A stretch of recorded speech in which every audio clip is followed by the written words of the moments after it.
It's about time somebody did this segment and they put this all together for you. So suffice to say, every single attack that has been levied thus far on Tim Walz is a smear, and it's relatively easily debunked. Okay, so let's start with the one that they're leaning into the most, the one that's getting the most airtime. They're effectively trying to swift boat Tim Walz. This is a term that goes back to the 2004 election when it was Kerry versus Bush. They tried to turn Kerry's military service into a negative. They tried to take a strength and turn it into a disadvantage. This is the genesis of it. This is what J.D. Vance said. So he tweeted, "You know what really bothers me about Tim Walz? When the U.S. Marine Corps asked me to go to Iraq to serve my country, I did it. When Tim Walz was asked by his country to go to Iraq, he dropped out."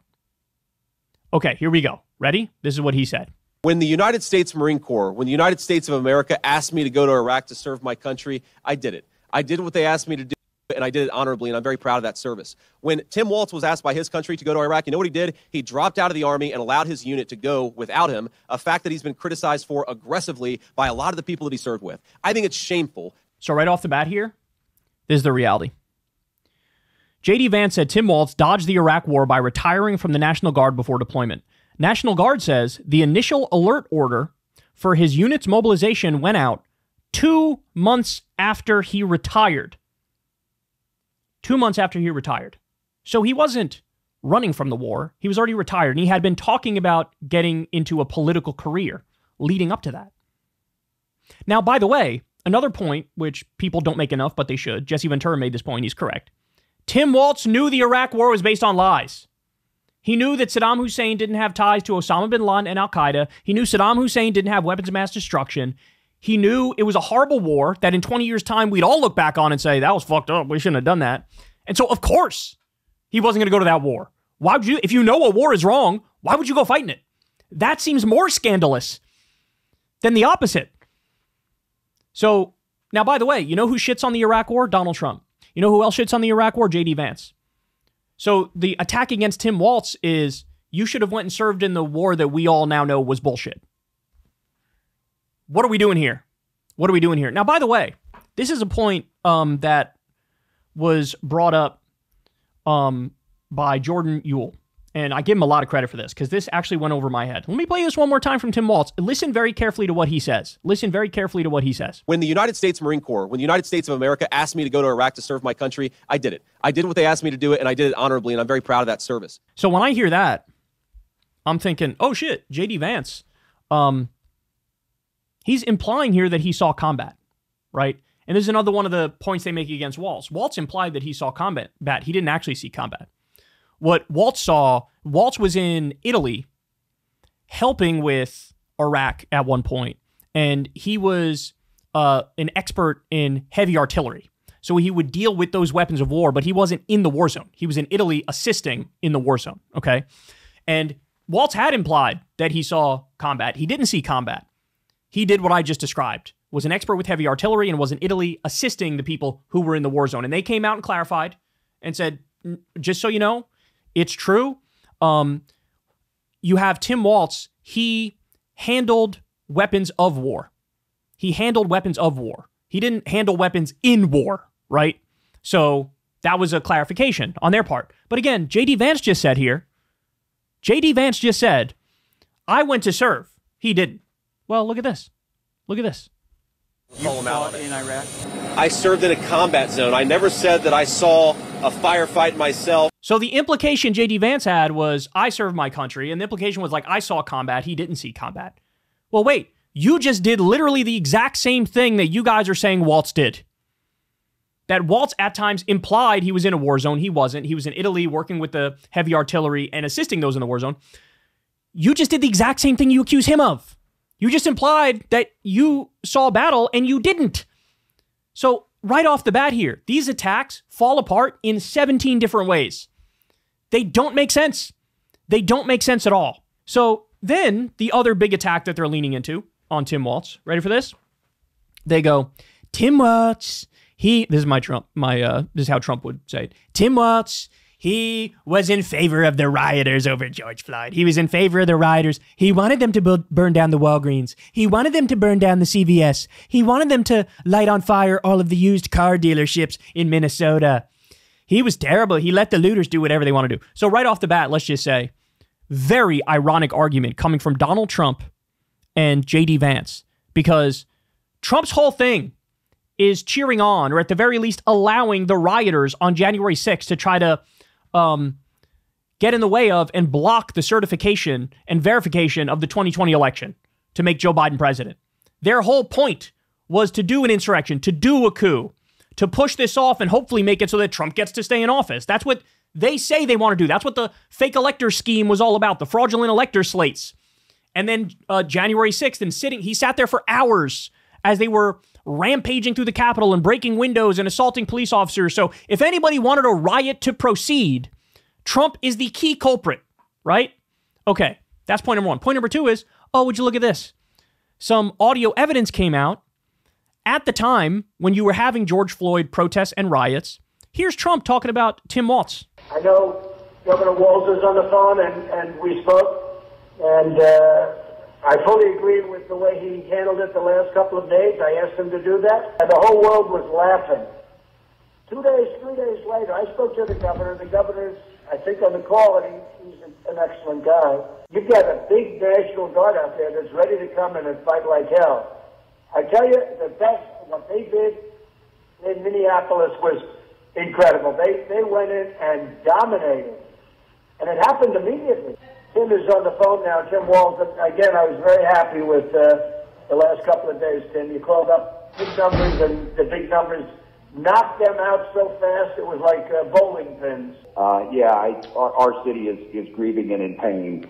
And I would just say, as far as the potential, the peaceful protesters who are expressing an outrage that is real. They witnessed 8 minutes of a man dying in front of them. Well, at that point in time, I did something unprecedented. I mobilized the entire Minnesota National Guard, and that's what the president was alluding to with the size of the force was capable. But I think, again, Mr. President, you asked on explaining this, I would just say, it's going to be very difficult. There are bad actors in this, but there is such a legitimate anger. Our real dilemma here is the transition back is to the catalyst that sparked this across the country, and that was what happened with the Minneapolis Police Department. So what we did is a lot of this, what you saw yesterday, was engaging civic leaders and the peaceful protests. And I would just close with, I think the guidance is you got to get a handle on it with that force. That is absolutely correct. And then the transition in the next phase is trying to get those spaces for the peaceful protests. And I'm happy to do things that we have to look at of how do we get reforms. So to reiterate, Trump tells Tim Walz, this is right after you had the protests and the riots. He said he's very happy with Tim Walz's handling of it. And, quote, I fully agree with the way he handled it. Tim Walz is an excellent guy. Oops. And then, by the way, I left that bit in where Tim Walz was talking because what he was saying was very clear. Hey, we need to understand there is legitimate anger and all of the peaceful protests are totally legitimate. That's protected by the First Amendment and the Constitution as it should be. But we're going to go after people who break the law and burn buildings down. And by the way, there's a very famous incident of a police precinct being burned down. Come to find out, it was a Boogaloo boy, a right-winger, who did that. Just like how, all Trump world tried to blame the left over the assassination attempt. Well, it turns out the guy who tried to kill Trump was a right-winger. But either way, this argument now crumbles because Trump himself said this guy did an amazing job. All right. I'm still not done, y'all. I'm still not done. So then we get to, this is the other big one that they're leaning into. You've heard it before. Tampon Tim. They're calling him Tampon Tim. Well, it turns out, and there's a great article about this in Mediaite, there was a journalist who dug into this claim. The argument from the right is he put tampons in the boys' bathrooms. And the implication is he's so radical and wacky and so pro-trans that he went as far as to do the goofy thing of putting tampons in boys' bathrooms in schools, bro. Well, that turns out to be totally fake news. So Tim Walz signed a bill that, quote, provides students with access to menstrual products at no charge. But nothing in the bill specifies how or where these products should be made available.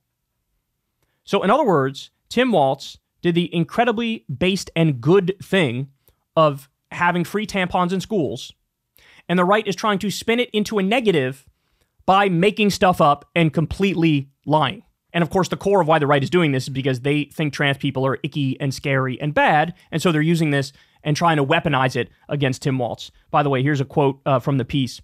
At Anoka Hennepin, the state's largest school district, the free products are not found in traditional male-only bathrooms, a spokesman said, but they are provided for free in all non-gendered bathrooms, girls' bathrooms, and from health staffers. So again, complete and utter 100% lie that they're running with. So those are the three biggest attacks against Tim Walz that they've been using. Every single one of them is complete horseshit. It's complete horseshit. And to give you one other fact here about Tim Walz, and this is the reason why they're doing gutter politics, why they're smearing him, why they're making up absurd culture war nonsense lies. The reason why they're doing it is because this is actually who Tim Walz is. Tim Walz doesn't own a single stock, according to financial disclosures and confirmed by a spokesperson. Same goes for his wife, Gwen, per tax filings. His disclosures, both from his final year in Congress and his time as Minnesota governor, also show no mutual funds, bonds, private equities, or other securities. No book deals or speaking fees or crypto or racehorse interests. Not even real estate. The couple sold their Mankato, Minnesota home after moving into the governor's mansion for below the $315,000 asking price. Their only investment asset appears to be via state pensions, including teacher pensions. This is the most normal guy, working class shit I've ever read in my life. Hey, by the way, you know what happened? Ben Shapiro attacked him over this and said this explains Tim Walz's socialism, that he has no investments. Well, hold on.